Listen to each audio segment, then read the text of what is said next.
Olá pessoal, tudo bem com vocês? Estamos aqui para mais uma videoaula de nosso canal. Hoje vamos fazer a correção das questões de Biologia do Enem 2021, referentes à segunda reaplicação que ocorreu no ano de 2022.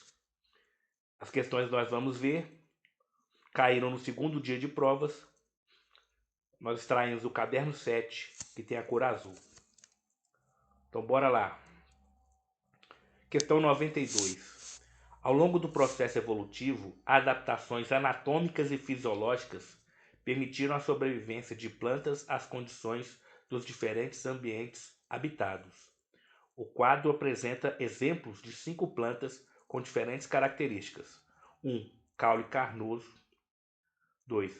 Caule rizóforo. 3. Raízes tuberosas. 4. Raízes sugadoras. E 5. Raízes tipo pneumatóforos. Qual dessas plantas é adaptada a ambiente com disponibilidade restrita de água? Bom, aqui vocês deveriam marcar então será a letra A, referente à planta número 1, que é o caule carnoso. Né? Por que o caule carnoso? O caule carnoso ele está presente em plantas adaptadas a pouca água e às vezes a um regime de sol mais intenso, né? Como por exemplo plantas suculentas, como por exemplo podemos pensar aí nos cladódios, né? Que é um tipo de caule das plantas cactáceas. Né? O caule tipo risófilo é um caule que ele tem geotropismo positivo. Ele cresce no sentido do solo, de onde saem raízes adventícias, né? Que permitem o escoramento da planta em regiões de mangue. Raízes tuberosas, no caso aí são reservas de nutrientes. Raízes sugadoras são pertencentes a plantas parasitas, né? Que têm raízes para sugar a seiva de outras plantas. E raízes tipos pneumatóforos são raízes em locais alagadiços, em que essas raízes têm orifícios para a entrada de ar, que a planta precisa. Então a resposta certa aí é letra A, caule carnoso. Beleza? Questão 93. O crescimento vegetal pode ser influenciado tanto pela disponibilidade de nutrientes como por substâncias reguladoras. Na hidroponia, técnica de cultivar hortaliças sem solo, as raízes ficam suspensas em meio líquido contendo solução nutritiva controlada para otimizar o crescimento da planta. Para garantir um crescimento satisfatório dessas hortaliças, a solução nutritiva empregada nessa técnica deve conter quantidades adequadas de, letra C, sais minerais. Nenhuma dessas outras substâncias aí, pessoal, deve ser colocada na água, né? Porque a planta precisa absorver pela sua raiz sais minerais. E a partir utilizando esses sais minerais, junto com os produtos da sua fotossíntese, aí sim que ela vai produzir lipídios, vai produzir aí no caso, como está mostrando a questão, enzimas, vitaminas, carboidratos, tá? Questão 94. Probióticos são micro-organismos vivos utilizados na promoção da saúde, uma vez que ajudam na reposição da microbiota intestinal. No entanto, recomendações médicas indicam que probióticos de origem bacteriana não devem ser consumidos ao mesmo tempo que antibióticos, sendo necessário um intervalo entre a ingestão de um e outro. O consumo concomitante desses produtos promotores da saúde poderá causar A. Então vocês devem marcar aí, é a letra E, redução da densidade de bactérias simbióticas. Já que você está tomando um antibiótico junto com um produto que é cheio de bactérias, é lógico que esse antibiótico vai matar as bactérias do produto e o produto não vai te trazer benefício, né? Reduzindo então a densidade de bactérias simbióticas benéficas para o seu organismo. Beleza? Deixa eu tomar um golinho do meu café aqui. Sempre faço nossas videoaulas, gosto de tomar um cafezinho. Questão 95. Em uma palestra, o apresentador falou sobre uma importante doença negligenciada no Brasil, citando algumas medidas ou ações que podem ser adotadas para o seu controle, tais como, aí vem as dicas, eutanásia de cães soropositivos, borrifação com inseticida, remoção de matéria orgânica e a poda de árvores no quintal das residências. No texto, a qual doença o apresentador se referia? Então, no caso aqui, a doença é a leishmaniose visceral, né, que tem os cães como reservatório dos patógenos, né? No caso, essa é transmitido por um vetor, que é o flebotomínio. Então, o uso de inseticida é interessante para combater o vetor. E a remoção de matéria orgânica também é importante, principalmente nos quintais, eliminar as folhas, né? Evitar que tenha um acúmulo de folhas nos quintais, porque é onde o flebotomínio põe seus ovos para serem desenvolvidos. Certo? Então, letra E, leishmaniose visceral. Questão 102. Então aí caiu um cladograma. Eu outro dia fiz um vídeo, né, falando para os meus alunos como deve ser feita a interpretação de um cladograma. Que sempre há esse tipo de questão aí no Enem, né? Sempre que são estudados seres vivos, né, a chance de você ter um cladograma para você estudar, né, compreender, interpretar é grande, né?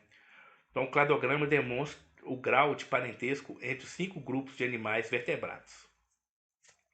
Então, de acordo com esse cladograma, quais animais apresentam maior semelhança genética? Então, pessoal, para a gente interpretar um cladograma, a gente tem que entender que, nesse sentido aqui, ó, tá havendo o que? A passagem do tempo. Então, os grupos mais recentes estão desse lado aqui, né? E os grupos mais ancestrais estão do lado esquerdo, né? Então, do lado direito, os mais recentes, do lado esquerdo, os mais ancestrais. E aí, aqui está sendo demonstrado, né, as características que vão surgindo ao longo da evolução, né, e ocorrendo aí a diferenciação entre os grupos. Bom, se aqui eu estou falando com vocês, que aqui é a linha do tempo, né, o tempo flui nesse sentido, né, quais são os grupos que são mais aparentados uns aos outros? No caso aqui, ó, nós podemos ver claramente que seria o jacaré e o pardal. Por quê? Eles tiveram um ancestral comum bem recente, né? Então podemos ver que a quantidade de passos evolutivos, né, entre o jacaré e o pardal, ela, por exemplo, é menor do que entre o jacaré e o coelho, que estão mais distantes, né? São mais distantes evolutivamente, tá? Então, geneticamente, o jacaré é semelhante ao pardal, né? Então, aqui nós estamos falando aqui do grupo que é chamado grupo dos arcossauros, né? E aí dividiu em 2 ramos. Pseudosúquias, que deu origem ao jacaré, e Ornithosuchia, que é o ramo que deu origem aos dinossauros e, em seguida, às aves, né? Das quais o pardal faz parte. Beleza, pessoal? Então é uma questão tranquila, questão de saber interpretar cladograma. Se você souber em que sentido, né, está a linha do tempo aí, você vai perceber quais os seres, né, os grupos que têm um ancestral comum há menos tempo. Então a resposta aí é letra A. Perdão, letra B. Ai, perdão, pessoal. Letra B, que é jacaré e pardal. Beleza, vamos lá. Questão 106. Floresta amazônica é uma bomba que suga a água do ar vindo do Oceano Atlântico e do solo e o faz circular pela América do Sul, causando em regiões distantes as chuvas pelas quais os paulistas desejavam em 2014. O desmatamento compromete essa função da floresta, pois sem árvores vai diminuir a superfície total de transpiração, né? Então, esse grande rio aéreo que é promovido pelas árvores da Amazônia advém da evapotranspiração que ocorre por meio das folhas. né? Então, quanto menos cobertura vegetal nós tivermos, quanto mais a floresta estiver desmatada, menor vai ser o aporte hídrico, né, para os céus, diminuindo então a intensidade de chuvas aqui no Sudeste. Resposta certa, então, letra C, diminui a superfície total de transpiração. Questão 108. Uma informação genética, um fragmento de DNA, pode ser inserido numa outra molécula de DNA diferente, como em vetores de clonagem molecular, que são os responsáveis por transportar um fragmento de DNA para dentro de uma célula hospedeira. Por essa biotecnologia, podemos, por exemplo, produzir insulina humana em bactérias. Nesse caso, o fragmento de DNA, gene da insulina, será transcrito e posteriormente traduzido na sequência de aminoácidos da insulina humana dentro da bactéria. Então aí está falando, pessoal, dos clones de DNA. Isso é um tipo de biotecnologia que já é até relativamente antiga, que ela é feita da seguinte maneira. Geralmente você pega uma molécula circular de DNA, que geralmente tem nas bactérias, chamada de plasmídio. Esse material DNA circular, você vai inserir aquele gene de interesse, né, que você extraiu de determinado organismo. No caso aí, extrair a sequência responsável pela o código para a produção da insulina. Então é colocado no plasmídio, esse plasmídio é colocado na bactéria, tá? Isso é feito com enzimas de restrição, né? Essas enzimas cortam exatamente onde essa corte que elas fazem é o corte exato onde ela vai ser inserida no plasmídio. E aí esse plasmídio inserido na bactéria, essa bactéria vai se multiplicar várias vezes, fazendo várias cópias desse pedaço de DNA que você quer reproduzir, né? E aí isso é usado para várias coisas. Tem essa questão aí de se produzir hormônios humanos como a insulina, o hormônio do crescimento. Pode ser produzido também vacinas, né? Certos medicamentos e etc. De onde podem ser retirados esses fragmentos de DNA? Então, essa é uma questão que está testando seus conhecimentos básicos aí de citologia. No caso, o DNA fica onde dentro da célula? Numa célula eucarionte, ele vai ficar dentro do núcleo. Tá? Então, a resposta é a letra A. Ele só contextualizou ali com essa informação da clonagem e tal, clonagem molecular, mas a questão em si queria cobrar um conhecimento que é muito mais básico, né? Quer saber se você sabe onde está localizado o DNA. Beleza? Por questão 109. Alunos de um curso de Ciências Biológicas, em uma aula de campo, avaliaram as características dos ecossistemas aquáticos. Dentre as anotações realizadas pelo grupo de alunos estavam as seguintes afirmações sobre um lago. 1. Grande quantidade de peixes mortos com intensa decomposição de matéria orgânica. 2. Número elevado de algas impedindo a chegada de luz às camadas inferiores da coluna d'água. 3. Esgoto doméstico sendo lançado no lago. 4. Bolhas emergindo do fundo do lago. 5. O lago é isolado do oceano por um extenso cordão arenoso. Então, com base nas afirmações dos alunos, conclui-se que esse lago está passando por um processo de, letra C, eutrofização, né? Então, das características aí do lago que os alunos conseguiram constatar, são características que levam a entender que sofreu eutrofização esse lago. O que é o processo de eutrofização? Quando um corpo d'água recebe uma grande quantidade de matéria orgânica, ocorre uma grande proliferação de bactérias. Essas bactérias consomem todo o oxigênio do lago e assim você afeta toda a biota desse lago. Então, a grande quantidade de peixes mortos denota isso, né? Devido à baixa oxigenação, né, esses peixes morreram.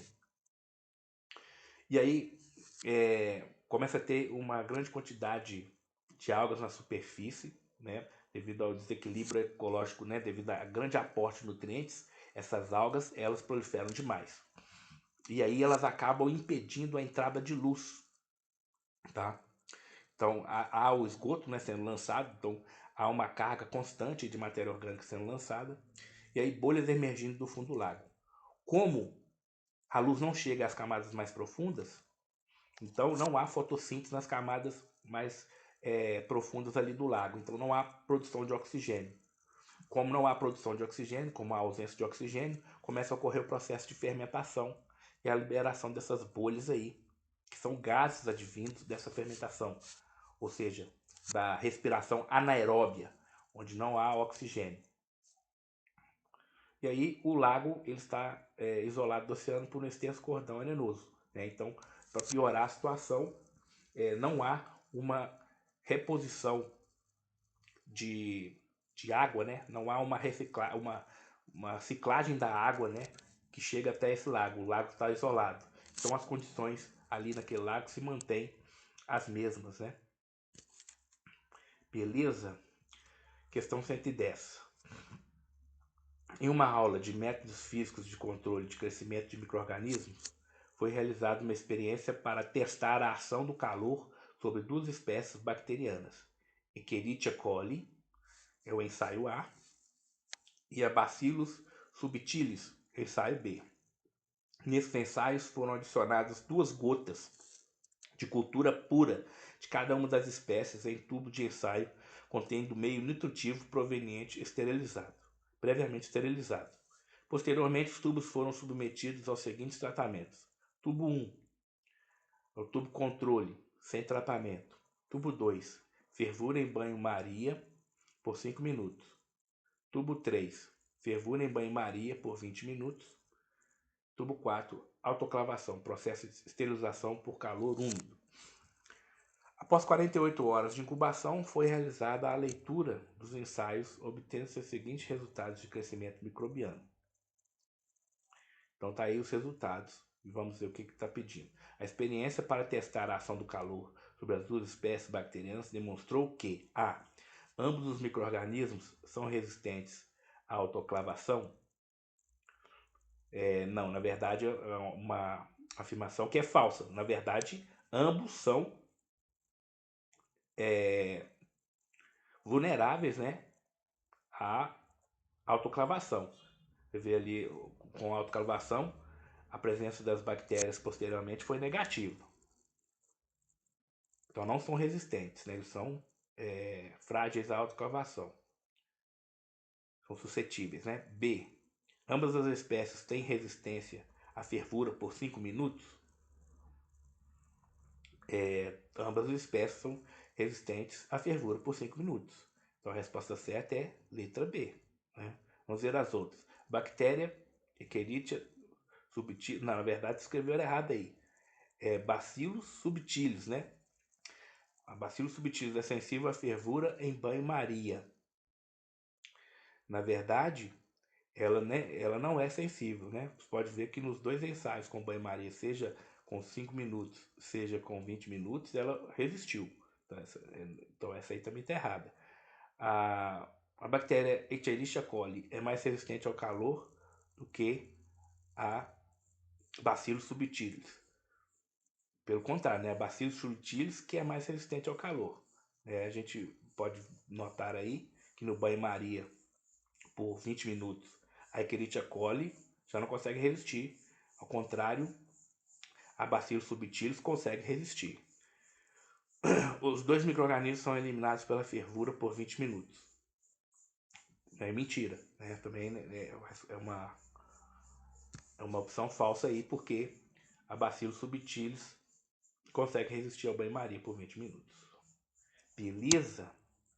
Questão 129. Em campos limpos do cerrado, é um dos aspectos fisionômicos, né, do cerrado, entre vários outros aspectos, sobressai cerca de 25 milhões de cupinzeiros com até 2,5 metros de altura, que podem se tornar iluminados nas noites de primavera. Isso ocorre pela bioluminescência em larvas de uma espécie de vagalume que, após eclodir dos ovos, cavam buracos no cupinzeiro, onde passam a viver. Ao emitirem intensa luz esverdeada, as larvas atraem insetos alados das quais se alimentam. Entre as larvas de vagalume e os insetos alados estabelece-se uma relação ecológica de, isso é bem claro, né, predatismo. Então ela tem essa estratégia para poder atrair suas presas, né? Tranquilo, né?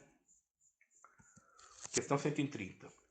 O estudo demonstrou que o bisfenol A, composto usado na fabricação de materiais plásticos, associado a uma longa lista de doenças, impediu a ação de desiodases, enzimas que atuam na transformação do hormônio T4 em T3. Essa transformação do T4 em T3 ocorre principalmente no fígado, né? Esses hormônios são produzidos nas glândulas.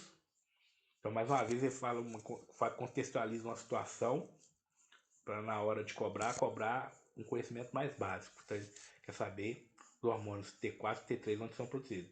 Então, são hormônios da tireoide, né? Os hormônios aí que estão envolvidos principalmente no metabolismo, tá? Questão 131.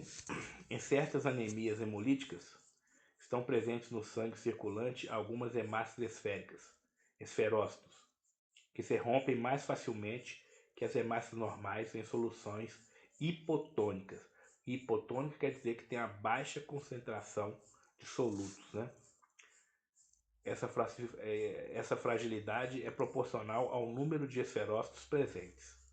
No laboratório foi realizada a determinação da fragilidade osmótica de 5 amostras distintas. Resultados obtidos estão apresentados na tabela em percentual de hemólise, ou seja, percentual de rompimento de hemácias. Qual a amostra apresenta maior número de esferócitos? Então, qual das amostras aí a gente está vendo aí que em diversas concentrações hipotônicas, né, das menos hipotônicas até as mais hipotônicas, está ocorrendo o maior número de hemólises. Claramente a amostra número 3. Né? Quando o maior número de hemólises, maior número de esferócitos. Beleza, né? Esse é um conceito de osmose, né? Quando a gente estuda a osmose, um dos exemplos que são típicos, né? Quando a gente está estudando a osmose, é justamente a presença da hemácia em 3 meios, no meio hipotônico, meio isotônico e meio hipertônico. Quando ela está no meio hipotônico, né, como a sua pressão interna é maior do que o meio externo, ela acaba se rompendo, né, devido ao processo osmótico, né, a água entra na hemácia e ela se rompe. Então, por isso que aumenta a pressão. No meio isotônico, tanto o meio interno como o externo tem a mesma quantidade de solutos, né, que são equivalentes, então a água não se movimenta. Agora, quando o meio ele é hipertônico, a água sai da hemácia, então ela fica murchinha, né? Então, nesse caso aí, como essas hemácias têm maior propensão, esses esferócitos, né, a se romper, né? Se você colocar elas no meio hipotônico, elas vão se romper muito fácil pela entrada de água.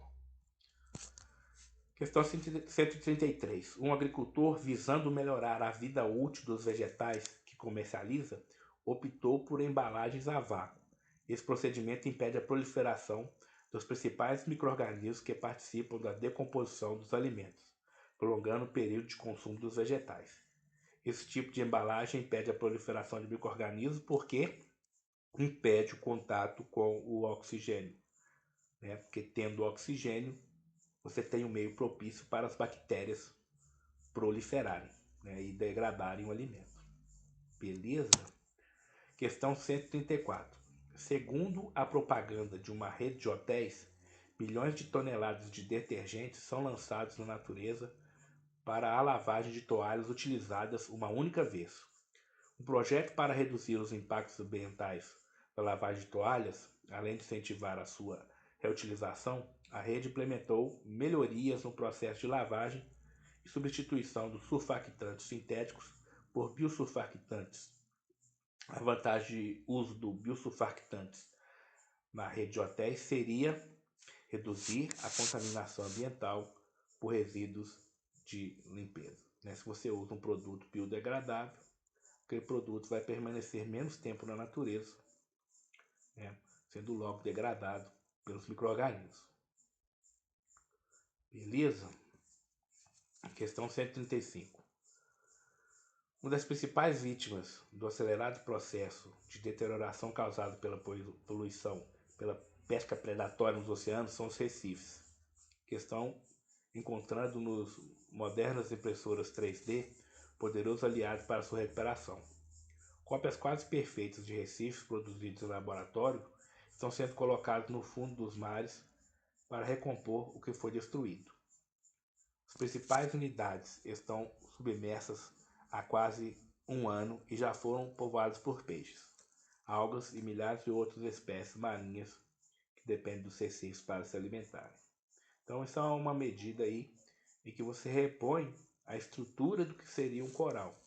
É claro que vai faltar aí o papel ecológico completo do coral como um ser vivo, né, que consumiria nutrientes, né, e às vezes consumiria outros seres vivos, né, mas minimiza o impacto, porque esses corais servem de estrutura mesmo para a ancoragem de seres vivos e para a habitação de peixes e outros seres vivos. Essa nova técnica para a proliferação das algas é ecologicamente importante, porque esses organismos, então agora está falando das algas, né? Por que as algas são importantes? São autótrofos, atuando como base da cadeia alimentar marinha, né?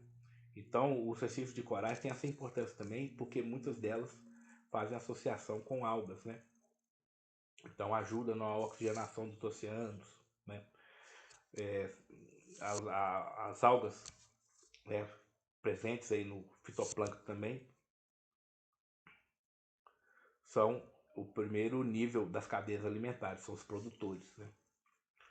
Eles introduzem nas cadeias aí o açúcar, né? O alimento que é produzido por elas. Beleza? Então chegamos ao fim. Espero que tenham gostado dessa correção, que seja útil aí para os seus estudos. Deem um like aí, se inscrevam no canal. Até a próxima.